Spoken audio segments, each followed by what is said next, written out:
তাহলে রমজান মাস আসতেছে, মুত্তাকি হব। বলেন কি হব?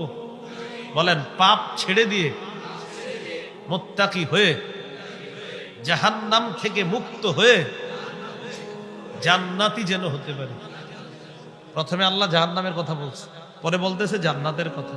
তো আমরা যেন জাহান্নামের কারণ না হয় আমাদের, আমরা যেন জান্নাতি হতে পারি এমন কাজ আমাদেরকে করতে হবে। এখন দেখেন, রমজান মাস যেদিন শুরু হবে, প্রথম রাত যখন শুরু হবে আর কি, প্রথম রাত, ওই রাতের ব্যাপারে নবীজি একটা হাদিস বলছে।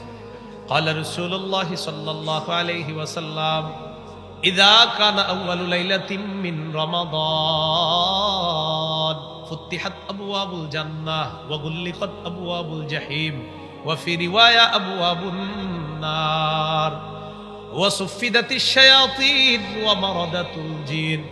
নবীজি বলেন, রমজানের প্রথম রাত যখন শুরু হয়, সাহাবীরা এভাবে ডাকতেন সবাইকে, শোনো প্রথম রাত শুরু হয়ে গেছে, আজকে জান্নাতের সবগুলা দরজা খুলে দেওয়া হয়েছে, আজকে জাহান্নামের সবগুলা দরজা বন্ধ করে দেওয়া হয়েছে, আজকে শয়তানকে শিকলে বাঁধা হয়েছে। কাকে কাকে? তো শয়তান শিকলে বাঁধা। বলেন শয়তান কোথায় বাঁধা? এরপরে রমজানে গুনাহ করি। কেন করি? বলেন অভ্যাসগত গুনাহ। সবাই বলেন কি গুনাহ? তাহলে রমজানে আমরা গুনাহ কেন করি? বলেন অভ্যাসগত গুনাহ। আবার বলেন রমজানে গুনাহ কেন করি? মুত্তাকি হইতে হলে কি ছাড়তে হবে? হ্যাঁ, তো মুত্তাকি হইতে হলে কি ছাড়তে হবে? রমজানে আমরা গুনাহ কেন করি? রমজান কেন? বলেন মুত্তাকি হওয়ার জন্য। রমজান কেন? মুত্তাকি হইতে হলে কি ছাড়তে হবে? রমজানে গুনাহ কেন করি? অতএব আজকে থেকে গুনাহ ছাড়ার অভ্যাস করতে হবে। কারণ ইবলিস তো 11 মাস আমারে আপনারা এনে খেলে, খেলার পর ও যখন 11 মাস পরে আটক হয়, 1 মাস তো ও থাকবে না, আমগরে দায়িত্ব দিয়ে যায়, দেখো তো যা যা শিখাইছি এগুলো প্র্যাকটিস করবার।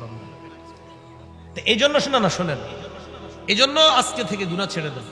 ওই যে বললাম 3টা কথা কোরআনের, সূরা আনাম 151, সূরা আনাম 120, সূরা নিসা 31, যে নগদ গুনাহ ছাড়ো, নতুন করে গুনার কাছে যাবা না, নতুন করে গুনার কাছে যাবা না, নগদ গুনাহগুলা ছাড়ো, কবিরা গুনাহ যদি ছেড়ে দাও আমি আল্লাহ সগীরা গুনাহগুলা মাফ করে দিব। এজন্য তিনি শিখাইয়া দিলেন। তো ইবলিস কিন্তু আমাদেরকে বড় টেনশনে আছে। ইবলিস বর্তমানে, এই যে আমি ওয়াজ করতেছি না, ও কিন্তু মেজাজ খারাপ করতেছে এখন ইবলিস, এই যে আমি এইগুলা করছি, কি দরকার আছে তুমি এগুলা বলা, এরকম।